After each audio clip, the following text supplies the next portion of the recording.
nice. That's creepy when you whisper like that. I know. I gotta put my light up. I didn't put my light up, guys. Get that light Where's up. the light? Look how bougie Stick is. I know. I need to have my lighting. Trying to look so all I look pretty. Where's the light? Where's the light? Gotta look the all light? pretty, Stick. It's like Common wrote a whole song about this, man. It was such a good day. I drove here. There it I is. passed Now I look pretty. I passed probably 20 lights. I didn't get stopped at one. Lucky. My entire drive here today. That's like the best feeling in the world, man. It's like Ice Cube on Today Was a Good Day. We got the American flag up behind me. You know why, Joey? Why America? Well, first of all, we love America, so yeah, that's part of it. But do you know why the American flag is up, Corey? I have no idea. We are celebrating the 245th anniversary of the United States Marine Corps today. Oh, so happy birthday. everybody who's given service to this country, who protects us, who gives us the right to hop on these microphones and talk shit for a living, like that is a luxury that people in other countries around the world don't get. So I'm so thankful for it. I respect everybody who's ever served for this country. So if you are, there's no such thing as ex-military, or there's no such thing as somebody who leaves the Marines. Right. You're Once always apart, a Marine. always a part. Yeah, so there's no ex-Marine. So if you're a Marine right now watching, thank you very much and happy birthday. Right, guys? How many push-ups could you do, Stick? We were talking about this before the show. Not many. After what happened on Woodward yesterday, when I was out there in my boxers, I was getting a lot of comments about maybe you should hit a gym. Come on. I swear to God, my old headmaster at Orchard Lake St. Mary's is like, come on, you're embarrassing all the St. Mary's guys. Oh, like, crap. He said, get in a gym. It would do well for the alumni. That's so messed up. And then our boy De Niro. Yeah, because he's like personal training now. That's why he's doing that. He's trying to get a new client out of you. Yeah, he told me to get in the gym. So I'm a little self-conscious today, Corey. Hey, I mean, I'm trying to go to the gym. The clothes are getting smaller, so yeah. I mean, well, not smaller, tighter. So Tight, just tighter, just tighter. And winter's coming, so this is when you pack on the pounds. That holiday season. That's true. So we just put on all these pounds because of quarantine. So what, the quarantine 30 or whatever they were calling it. And then Thanksgiving's in a few weeks. And then winter. Yep. So it's like we're screwed this year. This is thick season. It is thick season. Sorry, I'm sharing my posts on all Facebook right now. So if you're watching on Facebook and you're wondering what the hell I'm doing, that's it. So shout out to everybody watching right now. We got Justin Spiro. Derek, always showing love. I love you, Derek. Thank you for supporting the troops. And yes, it is nice to see me with some clothes on. But let's get into Monday Night Football. A battle of, let's see, their combined records were 2-13 going into last night. So That was get up on the mic, Corey. It was a ugly. It looked a little ugly, but it was still. I would say Joe Flacco and Cam looked pretty good. They had a few missed throws, but they didn't look bad. I was like, whoa, is that Joe Flacco? There was some vintage Flacco in there, man, on some of those deep balls. I was shocked when I was watching at least the first half. Him and Brashard Perriman had like a connection. That was one of his best. That was his second multiple touchdown game. You know when his first one was? When was that? Last year against the Lions. Of course, because you know what we like to do? We like to help people have great career games against us. Yeah. You know what my thing is, though, looking at the game, you see the Jets now 0-9, and then you see the Lions at 3-5. I seriously think the Jets have played better than the Lions have the entire season. I mean, that is a question. And now the Patriots are 3-5. So would you rather be the Patriots 3-5 or the Lions 3-5?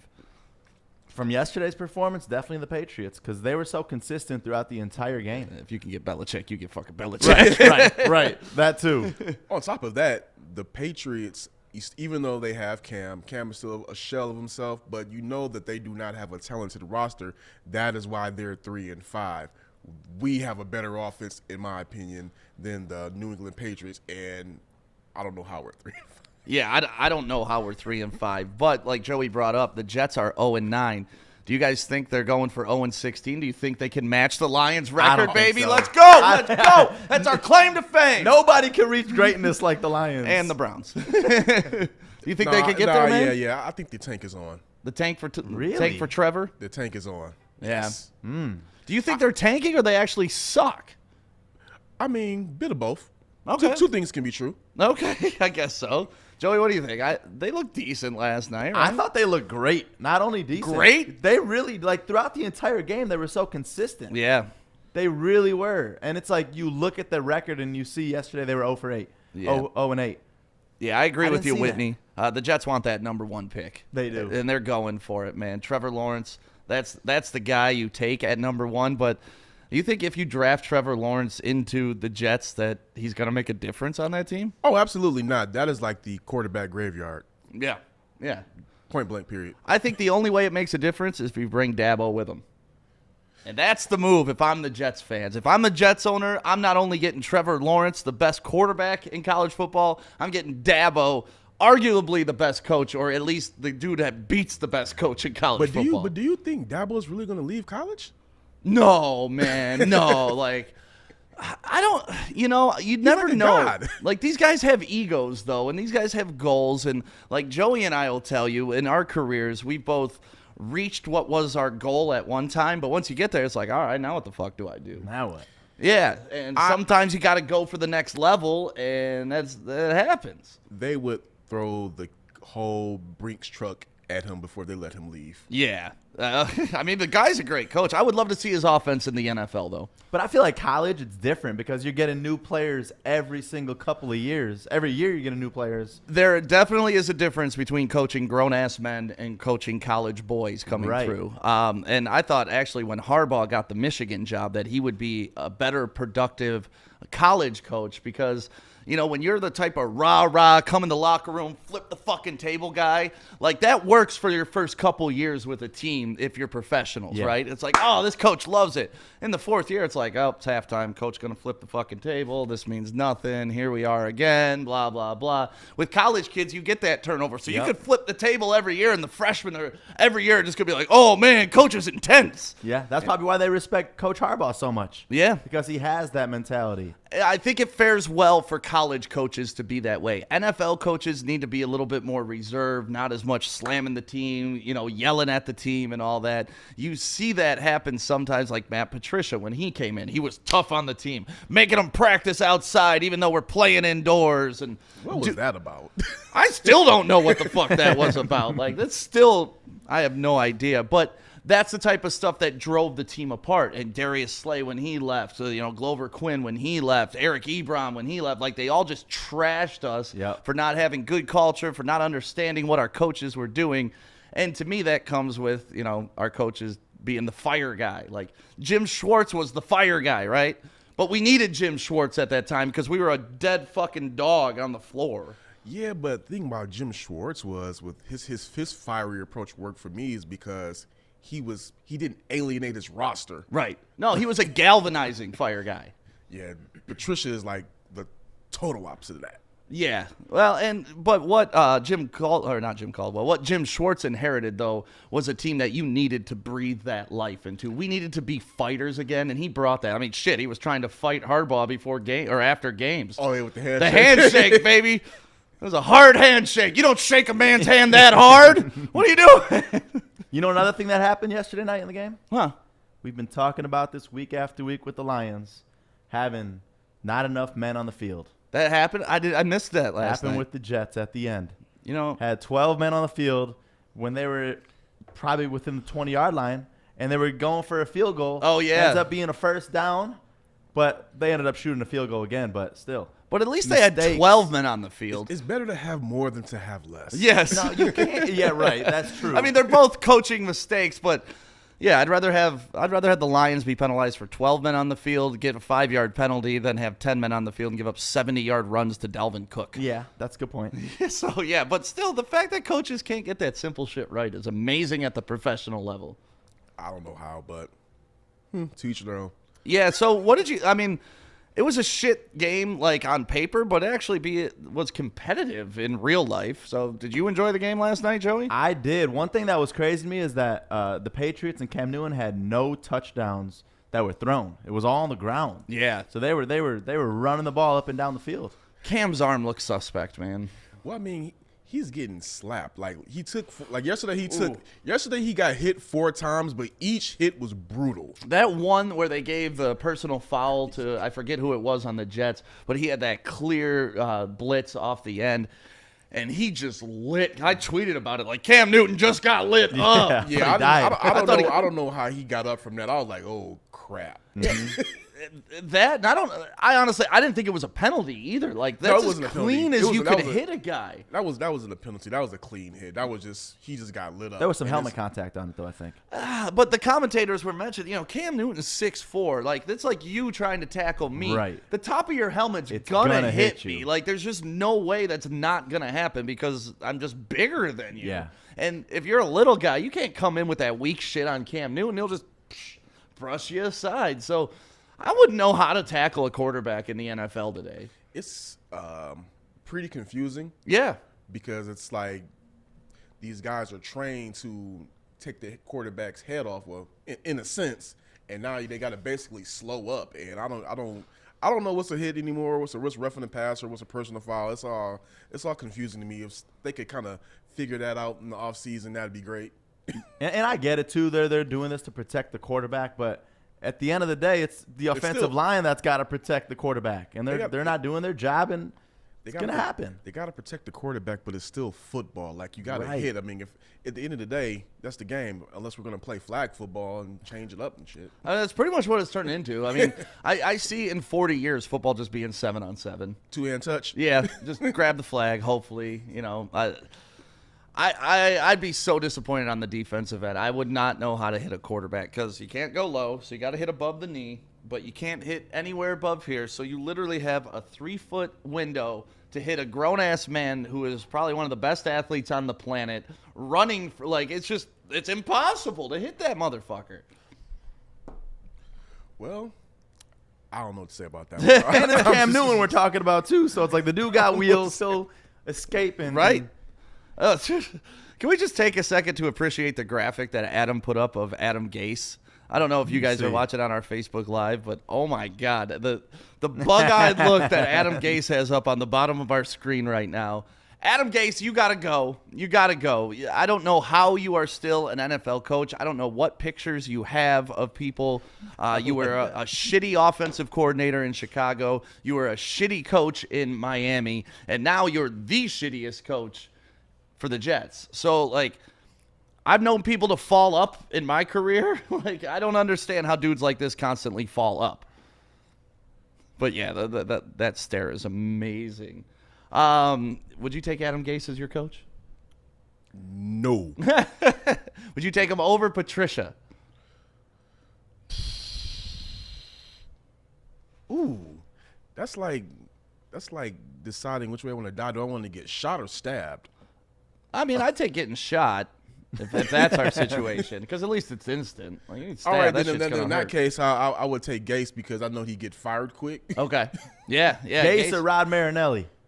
Oh, I love Rod Marinelli, man. Even though he was 0-16, him and his sharp shovel and his will to win. And Rod Marinelli was more of like a fish out of water story. And that was a bad team. And a bad hire. He's a great defensive line coach. One of the best ever to coach in the NFL. Not a great head coach. And there's a big difference. Big difference. I mean, that stain is going to be forever with him no matter where he goes. He's not going to be able to get rid of that stench. I don't think he gives a shit. I mean, I honestly don't. His will is there. His shovel is sharp, and he's good to go. Rod Marinelli reminded me of my great-grandfather coached a football team. You just got to have the will to win. That's the only fuck game planning. Forget practice. If you try hard. And it's nah, trying isn't it, baby. Nah. I'm trying to think. Has a Lions coach that has been fired ever been a head coach anywhere else? I don't think they have. Not that I can think of, no. Which is crazy. They get coordinator jobs. Yeah. But they don't get another head coach. I mean, you see what they do for the Lions. It's all right, sorry, your career's over. I think maybe Bobby Ross, but that was in college. Bobby Ross, did he go? I don't think he went pro after us though. Yeah, he didn't go pro. I think he went back to college. Yeah, he went back to college. But no, and honestly, anybody, your job is I don't know how to explain this in a succinct way, but your job is to always like lift people to the next level. And, you know, when you can't do that and you see that every time someone leaves your organization or leaves your show doesn't do better than you and you haven't helped them be a better person, like you failed as a show and you failed as an organization. So the Lions have just failed. And on top of that, how many players have left here to become all-stars? Yeah, that's the big thing is the players, when they leave here, that happens. Cliff Averill left here, took less money, and it became a champion immediately and almost Super Bowl MVP. Yeah, okay, He could've almost been. Super Bowl MVP, but his season wasn't that great. I'm talking, was he a Pro Bowler out the gate? You know, like He wasn't a who Pro Bowl. leaves here and goes to the Pro Bowl? Eric Ebron? Shit. Yeah. Okay. Game-winning touchdown. I gotta the give other you day. Ebron. I mean, he had that incredible year in Indy. But that's the point. When you come to the Lions, it's like a black hole. It's like other places in town that I know people work at. When they go there, it's a black hole. You're stuck there, and if you ever leave, like you're not going anywhere. There's no success rate after that, and that's the way the Lions are here. Kind of like almost like the Pistons sometimes. You just like a graveyard. Like, this is the final stop. Let me get this last check and see what I can make it do. And that's what I feel we are with that last check stop. I mean, we were for You want to snacks. end your career? Come on to the Yeah, Lions come organization. on. You used to play for the Patriots. Come get that last check. Come on. We got you, dog. Like we got checkbooks open for if you have Patriots anywhere on your resume. We'll take you in. It's so freaking true with the Patriots, too. Why do we always get Patriots after they expire? Because we're the old England Patriots. That's pretty much what we are, baby. I mean, and that's what they wanted to like be. When will that Patriot way crap just die? I don't know. I mean, I think after this year, when they see Belichick go 6-10, maybe people will get off that Patriot way and go on the Andy Reid way. I hope the Lions go on the Airbnb way. I would love, but that's the Andy Reid way. Yeah. You see what I did there? But yes. I saw you softballed it. Yeah. But I would love Eric Bieniemy, man. We've talked about it a million times. Just some creativity in our offense would be, I don't care if we lose. I just want to have fun watching it. And I think he would I be care able if to we get lose. the last bit of juice out of Stafford that he has left in him. I don't know how much he has left in him, but he might be able to get a little bit of something because I just don't see, like, to your point, I don't see any creativity in our offense. I just see the same old mundane crap where it's just week after week, just no innovation. And then it seems like we get innovative and open up the playbook when we're getting our asses handed to us. Yeah, Lions play the best football when we're getting our ass And whipped. I don't understand, like, why do we have to be the comeback from behind warriors? How come we just can't come out the gate and punch somebody in the mouth? That is a good question. And honestly, we have done that a decent amount this season, I think, because that's why we've blown, 6 leads in a row. So we've come out and punched people in the mouth. It's just we just can't keep punching them in the mouth. we get one swing. Like, we train all week. We take our punch, we hit it, and then we're just like, oh, now what do we do? I feel bad for them. Let's let them give it a chance. Yeah, oh, man, we should let them punch us back. Let's make this fair. Yeah, the Lions, like I've said about Patricia, I think he's a good week-to-week manager. He is a poor in-game manager. And look at Adam over there being a keyboard warrior talking shit about me on our Facebook Live. First of all, Adam, I don't not care if we lose. What I'm saying is I would rather be entertained than watch just shittiness all the time. It's really with all of our teams. Yeah, no, it's a rough spot right now for Detroit teams and a rough spot right now for colleges. The one bright spot we have coming up for college is Michigan just had the #1 recruiting class in basketball. Yeah, That's cool. I'm with it. I'm curious to see how Howard's gonna coach this season. I think he did good in his first year. Yeah, I like Howard as a coach. And I will say this, just being up in Ann Arbor last season during his first year, he has that campus in the palm of his hands. Like they're all excited. I think they should go ahead and give him a little bit of room because he wasn't expecting to get that job. Nobody expected Beeline to just go up and leave like a thief in the night. and then just get roasted in Cleveland. Like, just roasted in Cleveland. And how he did it was pretty. It was dirty. It was dirty because I don't want to say who told me this, but somebody Inside information. A person that is real close with the coaching staff said they had no idea he was leaving. None of the assistants knew. It was just up and gone. Well, I mean, karma kind of bit him in the ass with his locker room in Cleveland. Like, I forget the quote that he said, or what did he say to that locker room that really pissed him off? It was something semi-racial, I do remember, right? I don't give me the line, but I want to say it has something like around thugs or thuggish play, something like that. Yeah, I don't remember. I Like just know a bunch of thugs. That's what he said. he called like a bunch of And thugs. Yeah. I'm gonna be honest, as a black guy, thug is one step short of saying something else. Really, you think so? It for us, yes. Okay, all right. Because I think thug. When I think thug, I don't automatically think black. I just think dangerous. I'm gonna tell you right now, it's just a community thing. Oh yeah. Well, no, I think a lot of the intro to Thuggish Ruggish Bone kind of hammers that through. Like, well, we do protect these thugs, and that just rings over, and you're like, oh shit, they're talking about us. Like, so Thuggish Ruggish Bone, without you, we wouldn't be here today, man. But that's interesting how different, like we talk about this all the time. Different words affect people different ways, and for pretty much a ghostly ass white dude that is out of touch with anything to do with the culture that he's trying to coach, to say that in the locker room and in the way he said it definitely was like, what the fuck are you doing, man? Like, you got to know the temperature of the room. There's certain things you can say, there's certain things you can't say, and that was one of the things he couldn't say.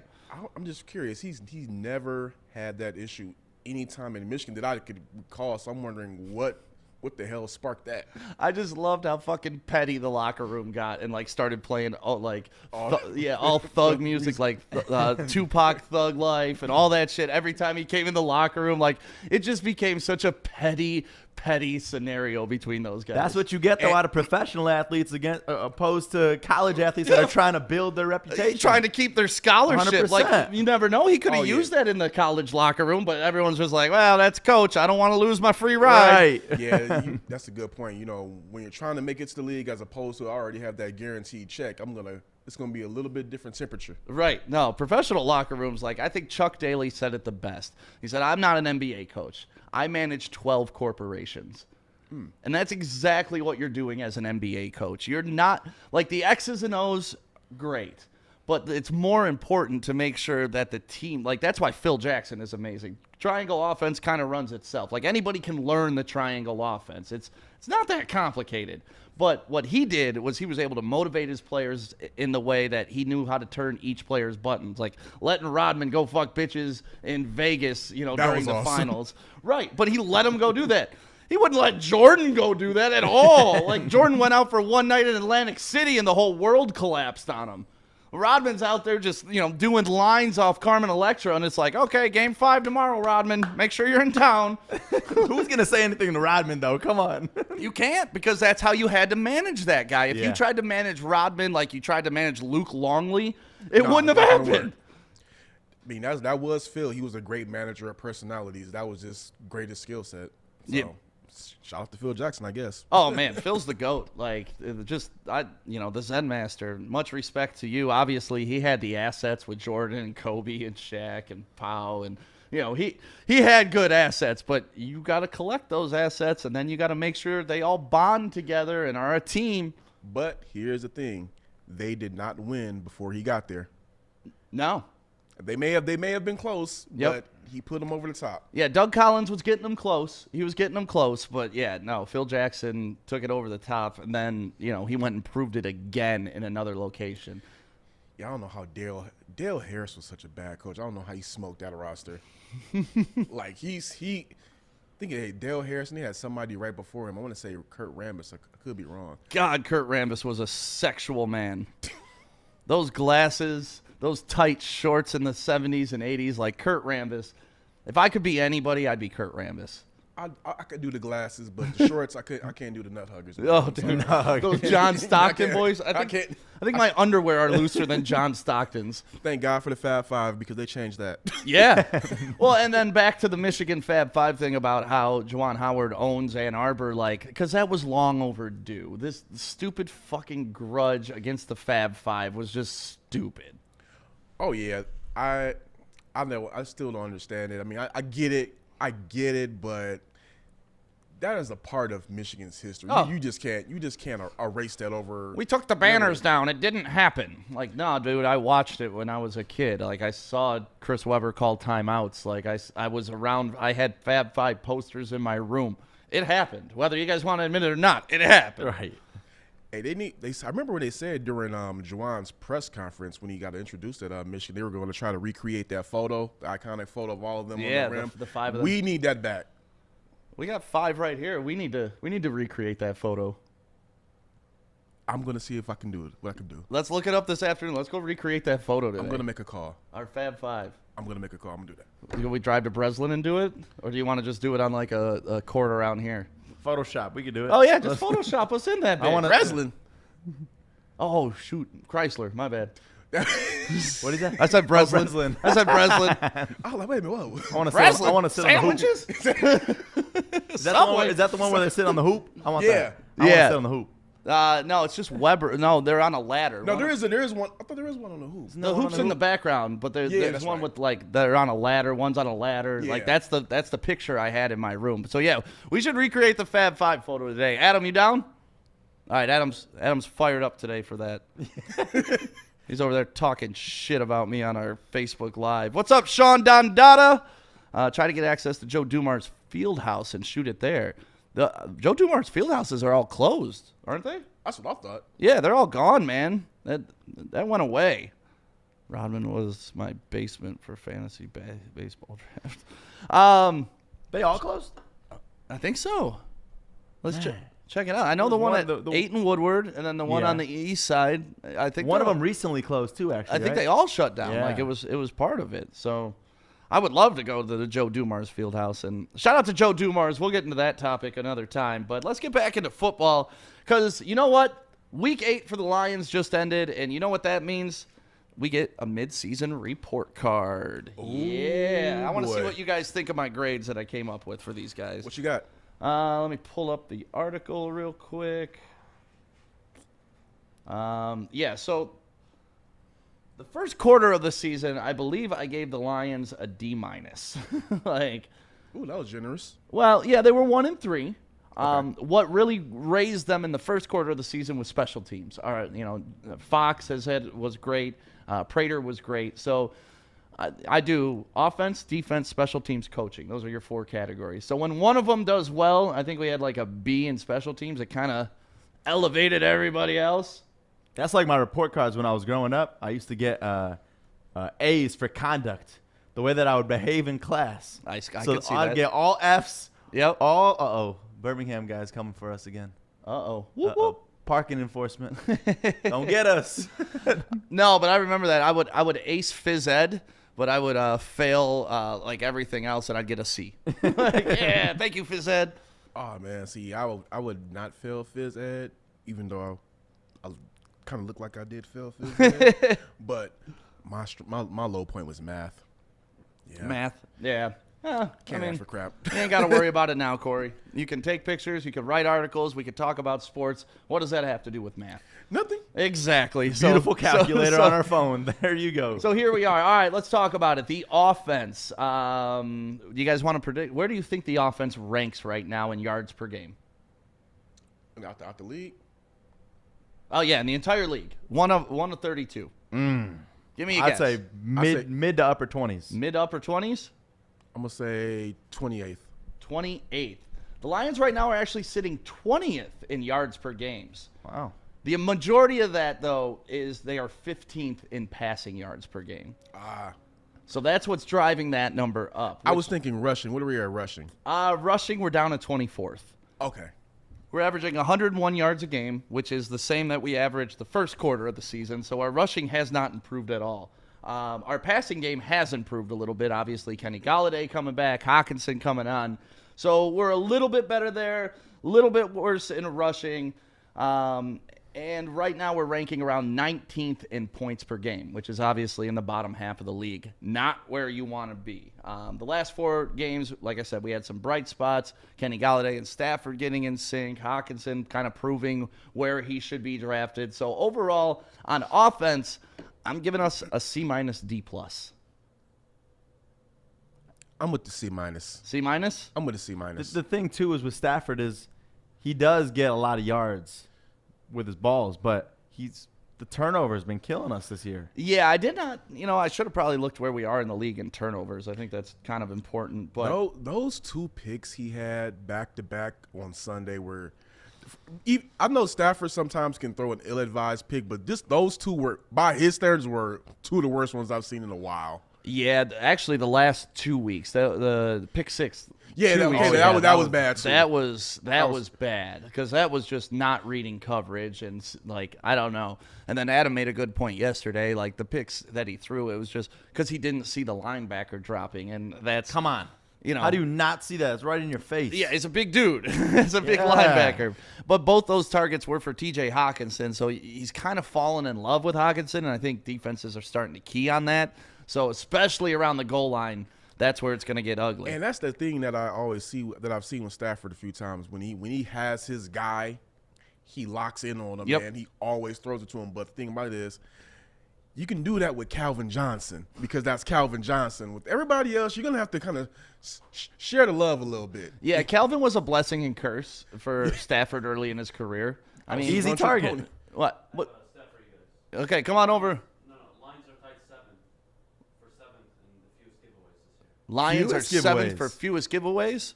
So we really haven't turned the ball over. How many takeaways do we have?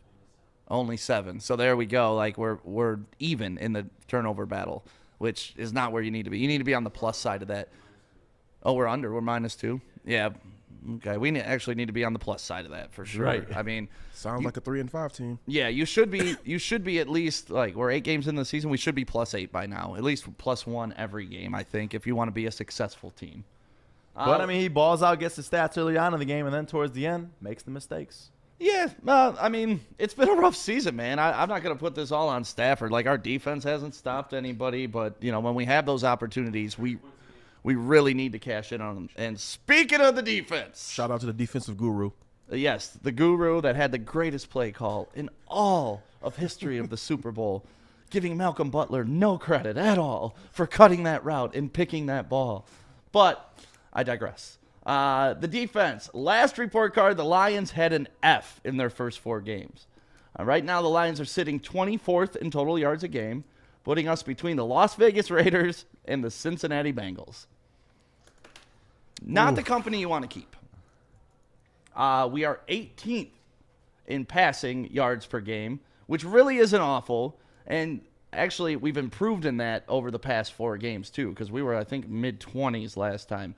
So Jeff Okuda's coming on. He's playing better. He's not lighting anything up, but he's playing better. I thought Trufant coming back from injury last week was a big deal. It was nice to have him back. So I like our young cornerbacks. And at least that's something on defense we can look forward to going forward. Yeah, Okuda had it. I was pretty harsh on him, but, I mean, he had to face some great quarterbacks and receivers early on. Like, he got hazed pretty early. Yeah, trial by fire. Like, he just got thrown into the deep end. That's how my dad taught me how to swim, actually. Just thrown in the deep throw end? him in the deep end. He literally, freaked the hell out of my mom. But, he just walked up, Dawn, I'm going to teach him how to swim. Just boosh, threw me in the pool, and I learned how to swim. And that's literally what happened to Jeff Okuda. One thing I want to see more from our defense, though, is yesterday I'm watching Monday Night Football, and you see the defense putting so much pressure on the quarterback. Thank you. Our defensive line, especially, we got Everson Griffin.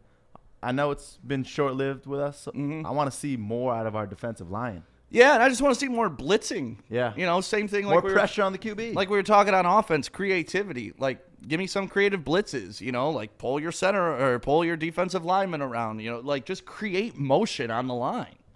Do you think it's a talent thing or is it a coaching thing? It's a scheme thing.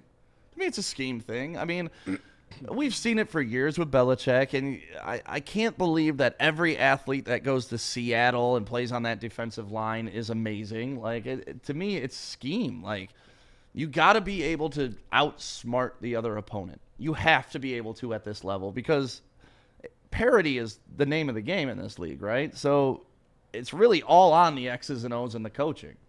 So I'm just trying to figure. So just let me ask you one more question. Where do you think that they should turn the corner on this? Like how do they go ahead and get this thing turned around to make us a playoff team? The line, how do they turn this season around? Yeah.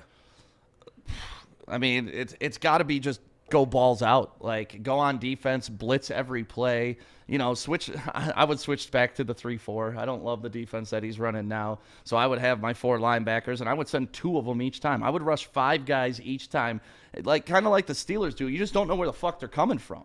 Like, you have 3 guys down, you have 4 guys standing up behind them. 2 of those guys are blitzing. The line doesn't know where it's coming from. You're just trying to make the opponent think. Like, just get them out of their sync. Get them out of just acting, you know, because once you start thinking when you're playing sports, you're over. Like, it's a reactionary sport, especially Instincts. football. And if you start throwing people, you see it with Aaron Rodgers, actually. Best quarterback, one of the best quarterbacks of our lifetime, right? Can't argue that. Right? But when he's under pressure, horrible quarterback. So, like, that's what you got to do. Put pressure on him. But we don't have that offensive line to protect Matthew Stafford. No, On I the know. Flip side of it. On the flip side, yeah. But I'm just talking for our defensive Yeah. purposes, man. We got to keep going at them and going at them and going at them. Just create pressure. I'm all about making your opponent uncomfortable. Well, hopefully, for the sake of his job, Patricia's going to able to turn it around in the back half of the season. He will not. I'm not trying to be the pessimistic Lions guy, but Right. I want to give out a little bit of hope. But yeah, That's what I miss in Ndamukong Suh for. Oh, Because he was such a freaking beast. he was a nasty person. He bro. was. and I loved it. Yeah. But that gave the fire to our defense. Yeah. trickle down. It's a trickle down Yes. nastiness. Like you got to calm him down. Like, chill out. Yeah. All the flags he would get. Like, just chill out. I'll take those flags. Yeah. Like, those are good penalties because those are aggressive penalties. And as long as we talk about this all the time with even, you know, media and stuff, I would rather have somebody I got to pull back than somebody to push out and be great. Yeah. And it's the same thing, you know. I like when Jim Schwartz was the head coach, and when we had under Caldwell, when we had Terrell Austin as defensive coordinator, whether the defense got smoked on some bad plays or not, I never questioned their intensity. Right. They were ready to put a hat on somebody a lot. Whatever happened to Terrell Austin? Remember, he was like the hottest name of NFL next up coaches. And I thought he ended up going back with what's his name? Hugh Jackson? Did I he? thought he went back with Hugh Jackson for Cleveland? a sec. I thought he did. I could be wrong. Okay. But I know once he left here, he became a coordinator somewhere else it was short lived, and that was it. yeah, I thought he was going to – I wanted him kind of to be the next Lions head coach. I would have been fine with that. Yeah, I like that intensity that he brought. So for the defense, shoot, I lost my spot. Let's see. An F. That's our defensive score. Well, no, that was the first. No, actually, because we went to 18th, all the way up to 18th now in our pass yards per game, which is an improvement. You know, that's something to look forward to. But our run defense, absolute joke. We're 30th in the NFL. We're only ahead of the Dallas Cowboys and the Houston Texans. Obviously, Dalvin Cook had 200 yards against us yesterday, on Sunday. But with that being said, we're still giving up 150 yards on the ground a game. Yeah, so basically they just, walk all over the Lions, run up in your trap, and kick your ass. Okay, sounds good. I mean, so I guess we talk about them putting pressure on the quarterback, but that's really not the most important thing they need to fix right now. It's stopping the run. I would like to see that 3-4 defense come back, though. I liked it when it was in play earlier before we switched to the Patricia style. I don't think they've been successful in any of it. No, not one bit. So the Lions, the real improvement has been the pass defense. They went from 28th in yards allowed to 18th in yards allowed this time. That's 10 places jump. So I'm going to give them credit for that. Okay. You can't take that away. Numbers are the numbers. They don't lie. But run defense, we're 30th. We're horrible. Then I'm going to give them overall a D. Okay. Because I figured a C and an F averaged out as a D. I'm with it. They're not. Look at you. Good job. Yeah. That was impressive math. You like how I did that? Special teams, I can almost write what I did last time. You know, our punter, 53.1 per punt. He's number 1 in the league, 51.1 net yards. You know, like our punter is, I mean, we see articles written about the only shining spot for the Detroit Lions is their punter. Yeah, I mean, I can. At first, I took offense to that. Like, what the hell? The punter? And then I watched Sunday's game, and I was like, oh, the punter. and all the block punts we're getting. See, I also brought that up, Joey. We had some block punts last week, but with all that positive, Prater is the last couple games falling off. Right? He's not Prater, too. I don't know what's happening. he's not drinking anymore, I don't think. I just think we can't kick the ball inside the 40-yard line. Like, they need to be 50-yard field goals or nothing else for Prater. Which is so weird. Yeah, it is weird. So we've had a few blocked field goals. They were nice, but we weren't able to turn them into anything, which sucked. But we did get the block, so like I said, I'm not going to take that away from them. Last time I had us at a B+ on special teams because Prater was knocking in field goals. Fox was just crushing the ball. Now I had to dip us down to a C+. That's fair. If I would have kept them at the B+ if Prater was knocking down them field goals, yeah. 100%. But he's not, and that's where we are. So coaching staff, I mean, I'll let you guys guess. Where do you think we are coaching-wise? D+. D+? I think we got to even go lower. Go lower. Last time they were an F. This time they're an F. I mean, Is there an F-? Yeah, it's called fired. Yeah, I haven't seen anything to give them a better grade, and the fact that we can't get 11 fucking guys on the field, and it happened 2 consecutive weeks, and we've given up 2 big plays because of it. How do you give this coaching staff when you can't even get 11 people on the field anything but an F? Yeah, there's been no improvement, you know? It's like if there's some signs of improvement, we might be able to move them up to the D class. But I mean, the jerseys look clean. I mean, can they get a D+ off of that? The jerseys look clean. We can move them up to a D. How sad does that sound? Oh my God! Like you sound like me trying to pitch this to my parents when I was in high school. Like, Mom, I almost have a D. Like, and they're like, No, you're still right failing. now. That's signs of improvement. Right. I'll take anything. Oh my God! It's just crazy to see that. Hopefully, we get up to a D. I think what they need to do is, no matter what the record is, just change the jerseys and I'll give them a D. Change the jerseys. Just change the jerseys. What you want, man? It doesn't mean anything. Thanksgiving outfit? Do you want the color rush back? What you want? Like the all blue boys? Do you like the gray? I'm just being honest. I'm just pulling stuff out of thin air just to make it look better. just anything? Just anything. Everybody should wear visors. Just something. It's not going to improve the play on the field. I know it doesn't make any sense. I'm a firm believer in look good, play good. Like I think 100%. I think if you got swag going on, you feel good, you can light someone up. I mean, it doesn't mean anything on the field, but it does. Well, at least it did when I was young. You know, like when, At the high school level and little league level. when you were spatting up your cleats and shit. Like that doesn't matter how you tape your cleats, but you know what? When my spat was right, I felt like I was gonna play a big game. Halloween night. I remember I had that orange spat. Ooh. Yeah. All jokes aside, yeah, this is the bottom. As far as coaching level, this is the bottom. I don't see anything from them on even a hope that they can improve. I don't know where to look for the hope at. And that's even with our old bad teams, like, okay, maybe if this guy gets better and this guy does this, then maybe we could turn it around. Right. I don't see anything that is like hope for the future. What scares me is we've hung our hat on Matthew Stafford.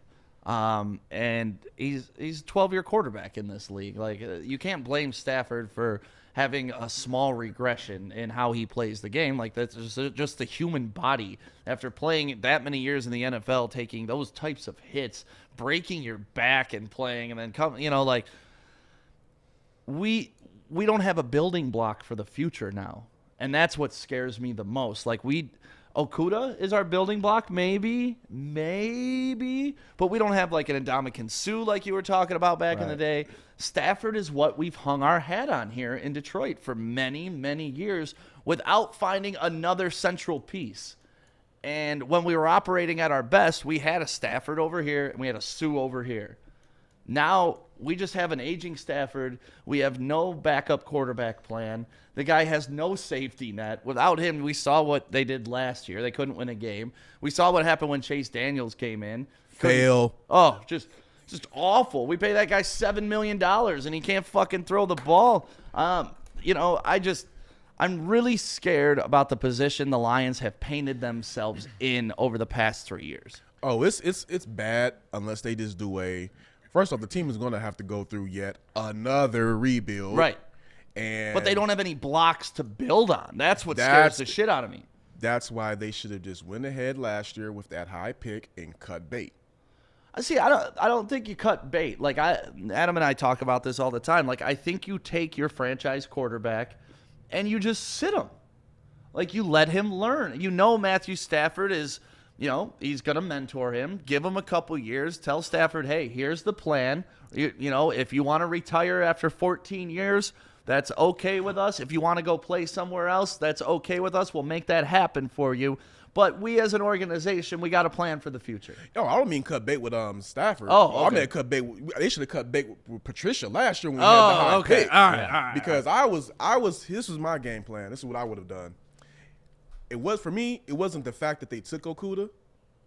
I believe they took him too high. Yeah, I would have traded. They could have gotten more value. I would have traded back to get him. But back to my scenario, I would have taken Tua, sit him, let him learn under Stafford, and then after it's time to cut bait with Stafford, we have our quarterback for the future. Yeah. Now, when who knows how long Stafford has much left in the tank? Right. Because we still don't have anyone that we've baited and got ready for that. Right, and let's say we draft a quarterback this year. They're not going to be ready next year. Nope. So there's a couple years down the tubes. Like, it's just we're really in a bad spot right now. We really are. The issue is that we got so much that we have to build.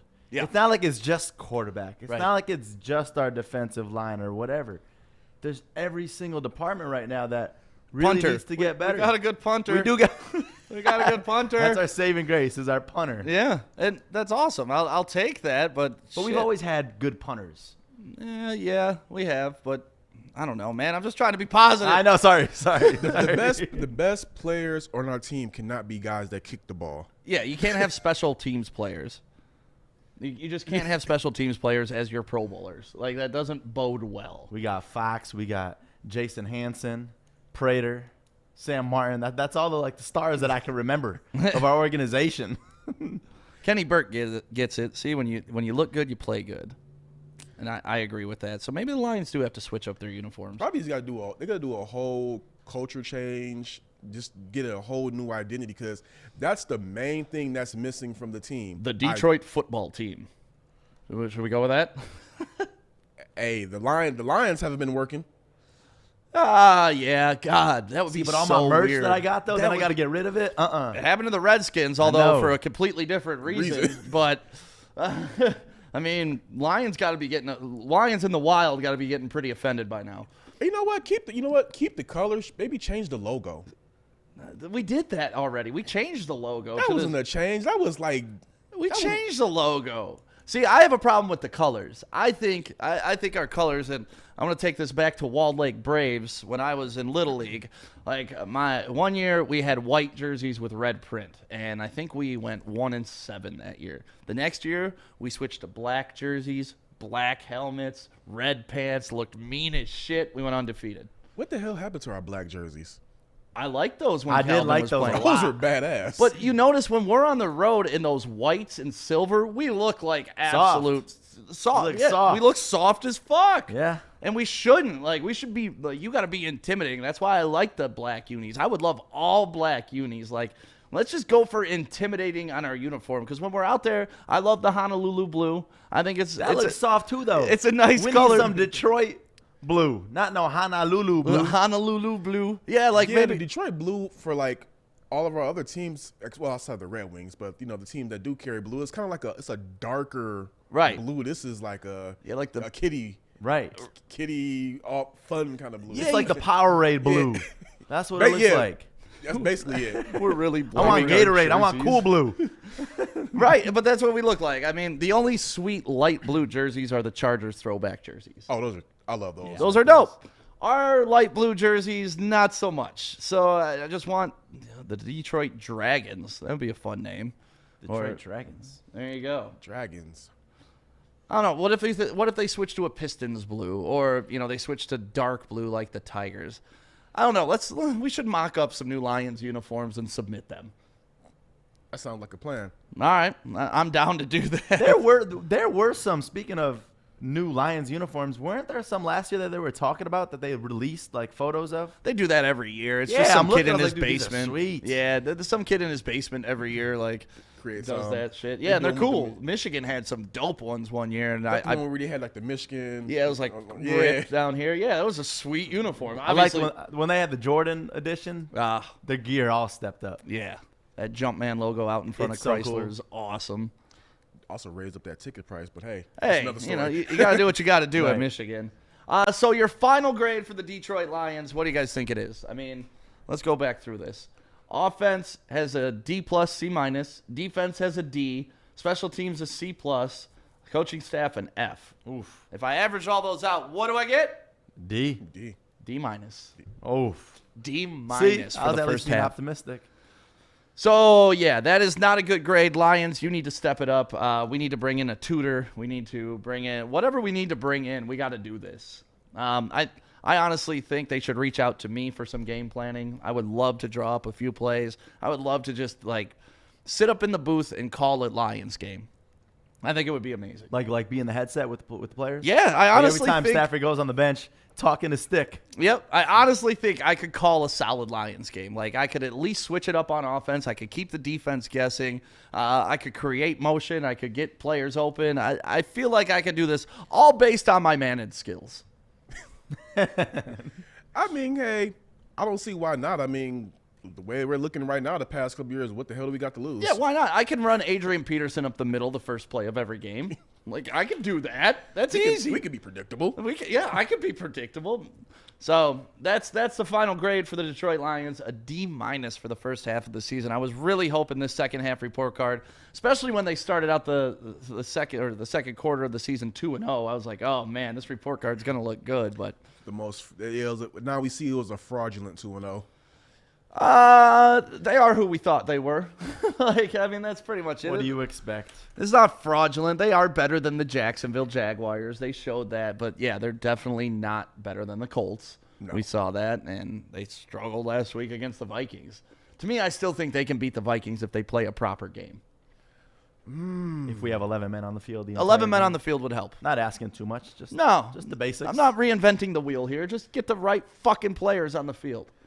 And if they just utilize the players that we already have the correct way, we need to stop running Peterson as much, in my opinion, and give It's Swift the time. ball. Swift time. I've been calling for it for how many weeks? After he put up 116 yards, it's clear this guy is this is the guy. Go with it. I don't know why they're holding on, putting the clamps on him, but whatever. Well, on to funnier things and things that embarrass the shit out of me. Yesterday, I had to pay up on a bet with Joey. It was, I'm glad amazing bet. I'm glad it was a warm day. Yeah, you got lucky. Right, November 9th was yesterday. Yep. You would expect it to be probably in the 30s, but 30s, you got 40s. lucky with 71 freaking degrees. Yeah, it helped with the Wind. shrinkage. Yeah. It definitely helped. Definitely helped. Made you look like you were packing the heat instead of hiding. Well, I fluffed before I went out there too. I had to do a whole. That's why you thing. went to the bathroom right That's before it. we I did had this. to beat it around a bit before I got out there. I leave. I'm not even going from the off. I'm not even going from the studio for 5 minutes. I go in the car and I'm like, holy crap, he's naked on Woodward. Yep.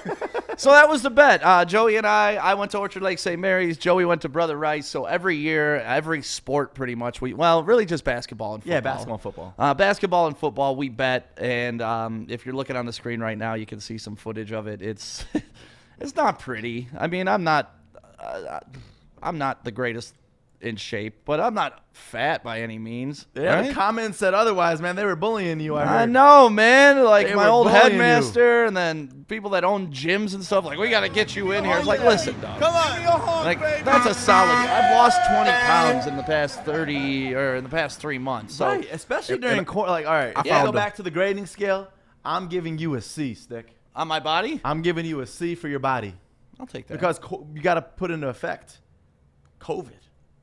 Right. To look that good post-COVID, well, during COVID, it's Well, impressive. and I kind of fucked up on the weekend too. Like I knew I had to do this on Monday because I knew we lost on Friday, and I should have just eaten like salad. Like I should have been like training like a Should've done a wrestler. juice cleanse. Yeah, I should have tried to make weight, and so I could look my best out there. But I ate a lot of pizza last weekend, taco pizza too. It was delicious. Did you watch the Domino's commercial? I think that's what got me. I honestly think that. that's the first thing I thought of when they said eat your taco this way or some crap like that. Yeah, yeah, because they're dogging about delivery tacos, and they're like, we got pizza that we can deliver.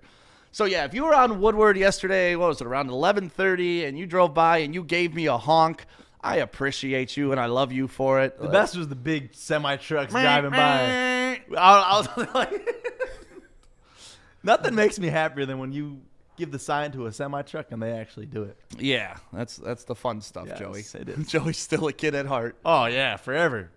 So yeah, if you want to see the entire video, it's up on our Facebook page. It's up on Instagram. It's up everywhere. At Woodward. Yeah, and Joey even put it like Joey's Instagram. What do you got? 37,000 followers.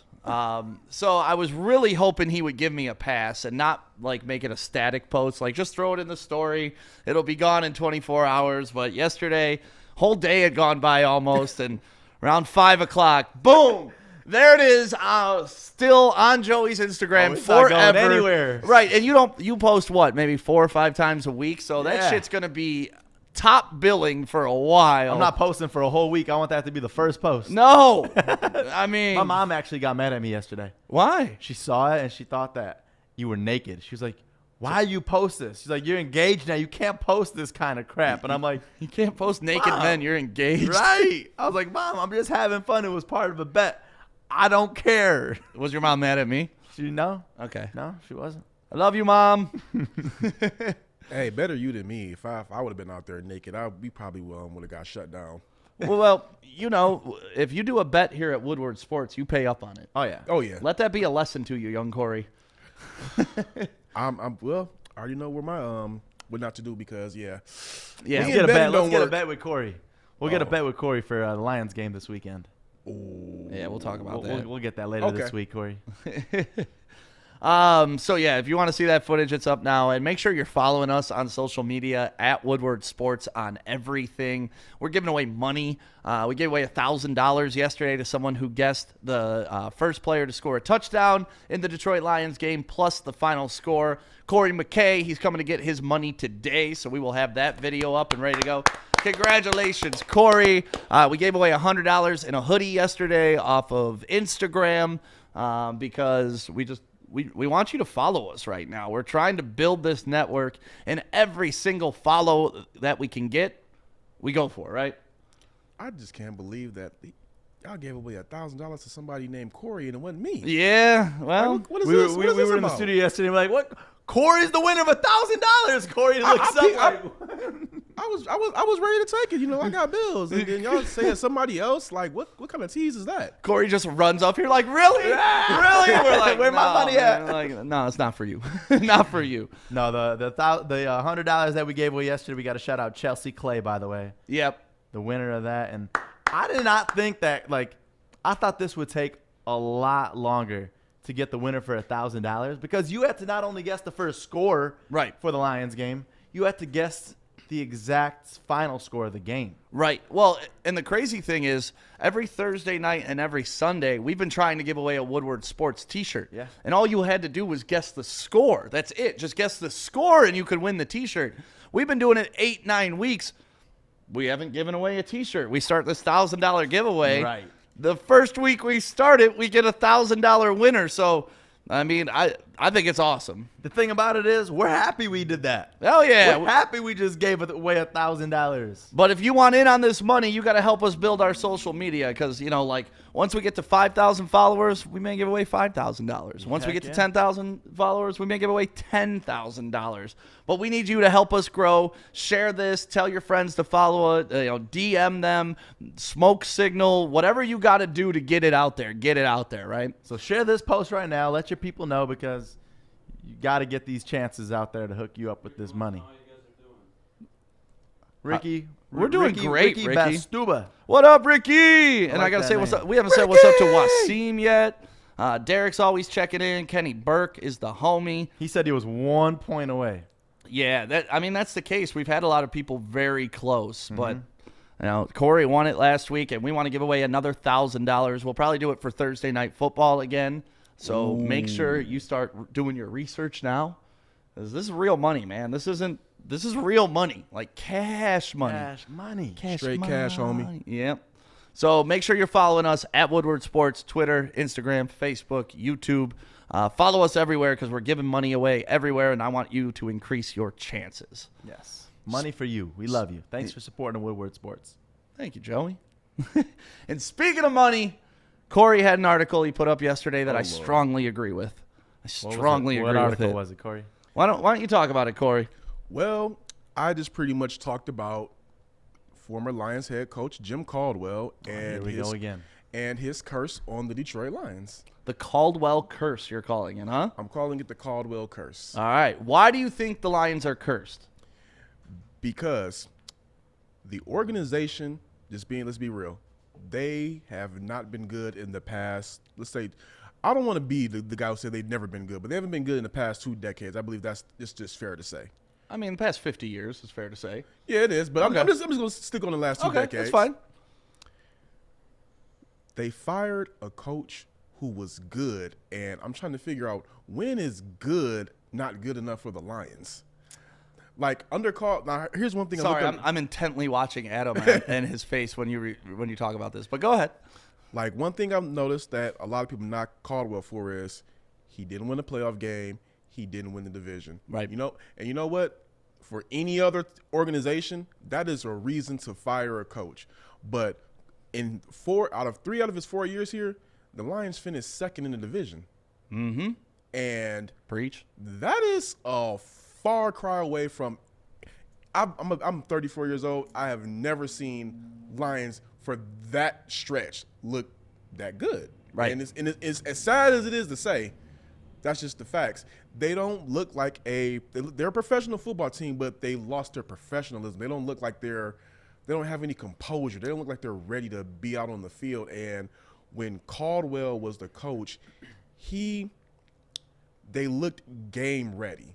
They looked like they had an idea of what to do when they took the field. Yep. Yes, blunders did happen under Caldwell. They happen under everybody, though. But they happen under everybody. Yep. And the thing is, you fire Jim Caldwell for not doing what he's supposed to do and getting the team over the hump. You don't fire him to hire Matt Patricia. And Corey. See, but listen, I know Adam is always against that, and I got to stand up for you on this one, Adam. He still wasn't even at 600 for his wins.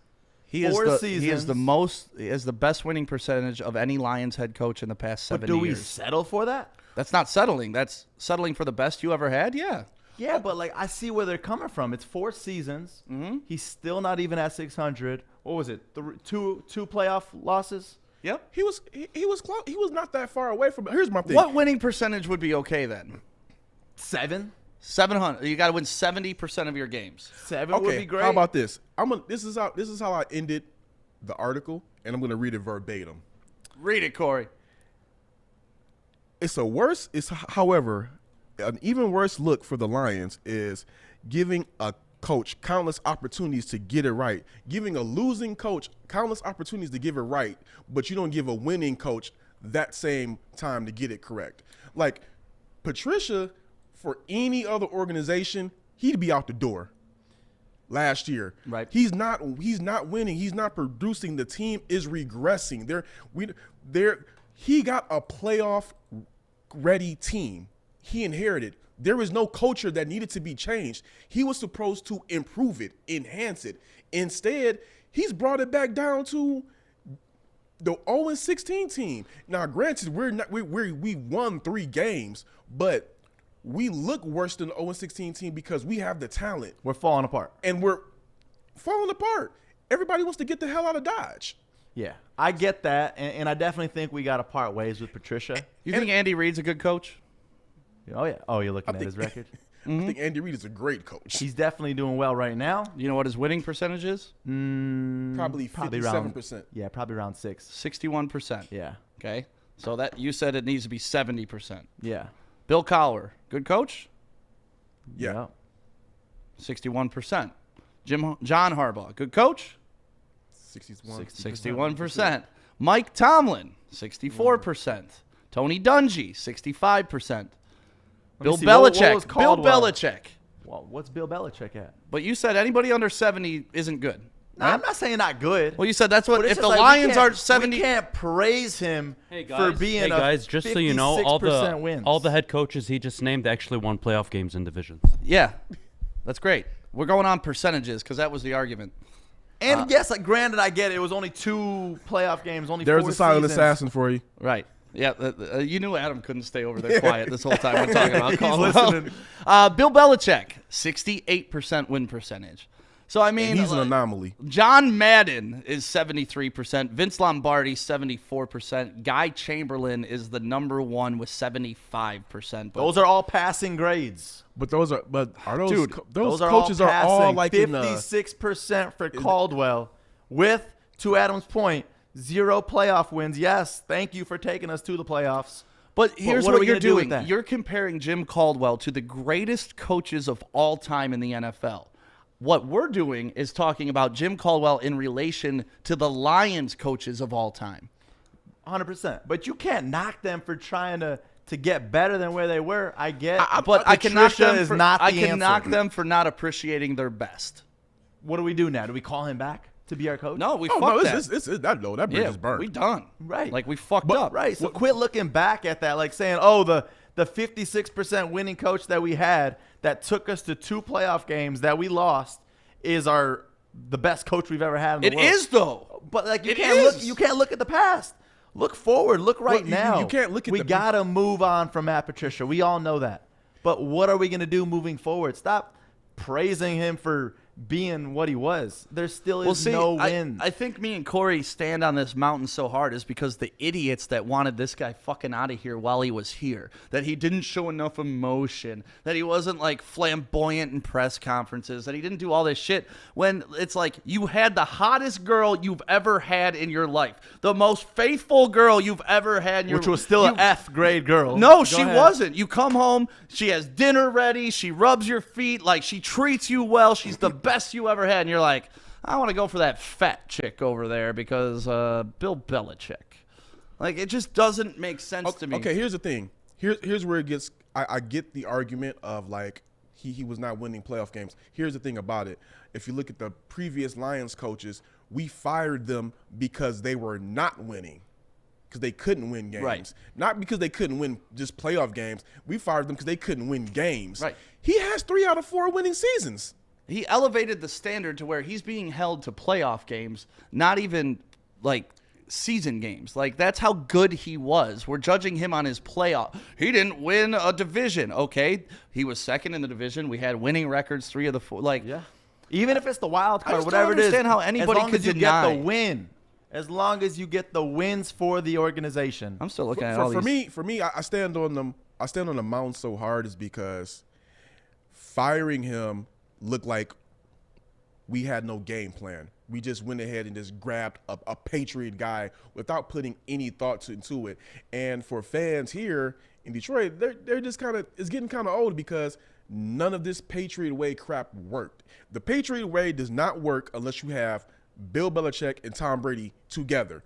It didn't work with Bill O'Brien. It didn't work with Romeo Crennel. It didn't work with Charlie Weiss. Right. It didn't work with Josh McDaniels. It's kind of working with Vrabel, but it's not really the Patriot way. And he's really a former Patriot player, not really a disciple. And the way he coaches is different than the Patriots. He's just cerebral, kind of like the Patriots. It's this thing that everybody's not going to be Bill Belichick. Everybody's not going to be able to be that mastermind, even though Patricia's this defensive guru. That's still Bill Belichick's defense. Here's a great example, right? This is kind of what we're talking about with Jim Caldwell. Pete Carroll, he was the coach of the New England Patriots for a while. Remember that? Oh, that was bad.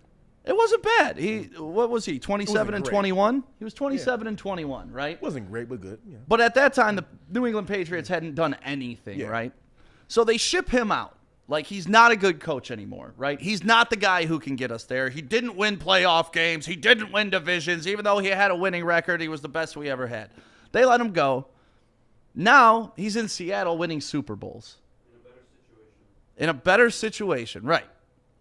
So, Adam, if you want to talk, get on the fucking mic. We discussed this even before we brought this up. Come defend yourself. Yeah, come defend yourself. So that's what our problem is. We are the New England Patriots with Pete Carroll. We threw away the best thing ever, and we don't know what could have been. And yes, the Patriots got lucky and found Bill Belichick and went the Patriot way. They didn't have the Patriot way before Bill Belichick. And that's what we need to do. We need to find somebody who's their own person, who will instill their own way, instill their own methods. Eric Bieniemy. So we could be the Lions way. Right. Eric Bieniemy. Saleh. I'd love Saleh too. Get both of them. Let's be the first team to have co-head coaches, one an offensive specialist and one a defensive specialist. I'm all for them trying anything new at this point. Yeah. So, yeah. Adam, I'm sorry. Corey wrote a great article. It's up on woodwardsports.com if you guys want to read it. My report cards are up too if you want to read those at woodwardsports.com. All I know is the Lions need to get it together. And if they don't win this week against the Washington football team, we're in a lot of trouble. That should be it. I think Patricia finishes the season, but if they lose to Washington at that, honestly, I think that should be the door and just go ahead and. I just don't know when they're going to actually open up that door for him. Because week after week, Chad, week after week, we keep saying, oh, yeah, let's get rid of him. Let's get rid of him. How long are we going to hold on to him for? The Ford family is loyal. They're loyal. Take the words out of my mouth. Loyal to the fault. That's what I'm here for, Corey. Chad checking in says Wayne Fonts is hands down the best Lions coach. If we're going by resume, he does have a playoff win. So, yes. But if we're going by win percentage, no. He had a losing record? He didn't have a losing record. Or wait, did he? Yeah, I think he did have a losing record overall. Let me look that up. Yeah, he did have a losing record overall. And Wayne Fonts had hella teams. Like that Herman Moore, Brett Perriman, Johnny Morton squad with Barry Sanders, Lomas Brown. That was that squad. Oh, you had Chris Spielman back then. I mean, they had stacked teams back then. Everybody talks about how Barry Sanders didn't have a line. He had Kevin Glover and Lomas Brown, two perennial Pro Bowlers on that offensive line. He didn't have a quarterback. That's what. The thing with Wayne Fonts is that if you take his first 2 years, he joined midway through the season, finished 3-4. They had a down year, another down year, so it was kind of like a rebuilding phase. Then they hit their stride, 12-4, losing season, 10 wins, 9 wins. Yep. And then he ended with a 5-11 record. So his overall record, it's one game under 500. But what he did in that prime years, in those prime 4 seasons, was more than any. So do you think he's better than Caldwell? Yeah, of course he is. Of course he is. Just hands down. Caldwell would be number 2, though. Yeah, Caldwell has to be. Yeah, well, I'm not disrespecting I mean, if we're not Caldwell. going back to like 57 and going to those coaches. Modern. We'll do modern football. Modern. Yeah. You know what? I'll support that. I think it's 1 and 1A. What kills me about the Caldwell situation is that I agree 100% that he should not have been fired with 9-7 record. But from an organization standpoint, you look at the guy. All right, we feel like he capped here, just like New England felt that. Just like New England felt that Pete Carroll fucking capped here. He did. He went to college. He did all his bullshit. He came back to a better situation in Seattle that was ready to win. They had a GM. They had a fucking plan. Russell Wilson shows up out of nowhere in the 3rd round, takes the job from Matt Flynn. Yeah. And they're a fucking Super Bowl $40 team. million My Matt Flynn off of issue- one game against the Lions. My issue is not necessarily the fact that Caldwell was this miraculous coach. It's the fact that the Lions organization does not recognize winning if it were staring them dead in the face. So how do you? Okay, then we're having a different conversation then. But I'm just saying. But how do you get rid of somebody who's winning and you've never seen winning before? That's why. That's why you get rid of somebody that's winning. You don't comprehend what No. you have right in front of you. Great. Cool. They were trying to go to the next level. Clearly, Patricia didn't do that. I don't understand the argument. The organization made a big Because mistake. he took them to the next level. What next level, bro? Making the playoffs consistently. I don't know why that isn't a big deal. Like being a competitive team year in and year out When gives you the chance to break through. when you don't even see playoff football in Detroit, and then you get it, Right. and then you get rid of it for the unknown and unproven, that's the problem. Well, it's better than not seeing a girl at all. Like, right? I mean, we work here at Lady Jane's, this beautiful office. We see beautiful women all day and all night. Would you rather not see these girls, even though we're not going to score with them because we're all taken men, essentially? See, this is the point. Like, you want to make that comparison, Adam? Okay, let's make that comparison. We don't even get to look at these. There's just fat, ugly dudes out there. Would you rather have that or the beautiful women that work here at Lady Jane's? Well, that's how I feel about your statement. I know. Because I would rather look. Just say the dudes. I would rather Just say look. the dudes I would so you rather can look hold your and not argument. smash than have to look at fat dudes all day. Like and that's what we're looking at. We got fat dudes right now. Like at least we were. You're comparing it to Patricia. I'm not. I'm comparing it to all time. We all know Patricia ain't the answer. We all know. Yeah, that. yeah. I think we all agree on Right. So yes, I get it. We got rid of Caldwell for Patricia, who was supposed to be the savior of Detroit. I guess for me, it's more so like, okay, we don't, not to beat the dead horse. Like, all right, we know Patricia's not the answer. For them to fire a coach who was good to hire somebody who was just obviously so bad, how do we know? How do we in good faith know that they're going to make the right move going forward? Yeah, this swing and miss was huge. Like, this wasn't just okay, we got a guy that kept treading water. This was, oh shit, we got a guy that tied cinder blocks to our feet, and now we're dying. Yeah, because if we were let's say we hired a coach and they were just like, a couple of 7 wins, 8 wins, then it would be bad, but it would just be like, okay, I see they're trying to they tried to do something different, and the guy could have gotten it done if this happened or this happened, but it didn't. We took a deep dive off the cliff. Yeah. It wasn't a we were mediocre. We regressed quickly. Yeah. So we know we need to make a move. We know that coming up next is going to be the next big Lions decision. There's an article up about who's available right now on woodwardsports.com. I think we're all pulling for Eric Bieniemy. I mean, that I believe with the weapons. Should I say weapons? With the players we have right now, I believe he could be able to make something work with it. I would like him to have more leeway than what we've given, I guess you can say, Patricia or Caldwell. But do we want to get back in the game of hiring a first-time head coach? I would take the Let chance. him build. Let him build let him shine. Because that's the one thing I also liked about Caldwell. He was an established coach in the NFL. Everybody else we brought in, Schwartz, new coach. Patricia, new coach. Marinelli, old coach, but new head coach. I'm kind of scared if we go with another guy who's never been a head coach in the NFL. I would do have my reservations as well, but right now with where the team is at, I don't think we can get any worse technically.